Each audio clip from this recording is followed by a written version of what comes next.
In this short tutorial, you will learn how to delete synced contacts from Telegram.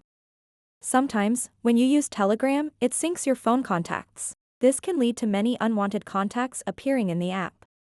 If you want to remove them, it's quite easy to do. To get started, open up the Telegram app and then tap on the Settings button at the bottom right corner. Now that you're in Settings, scroll down until you find an option called Privacy and Security. Tap on Privacy and Security, then scroll all the way down. Tap Data Settings. At the very top of Data Settings, you'll see an option called Delete Synced Contacts.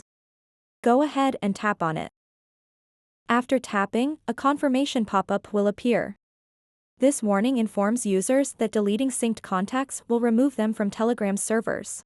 However, keep in mind that if Sync Contacts is still enabled, those contacts may resync automatically later. To proceed with deleting your synced contacts, tap on Delete to confirm your choice. And there you have it. You've successfully deleted your synced contacts from Telegram. So that wraps up this tutorial. If you have any questions about this whole process, please let me know in the comments section below. And if this video helped you out, please give it a big thumbs up and subscribe to this channel for more tutorial videos like this one. Thank you so much for watching and have a good day.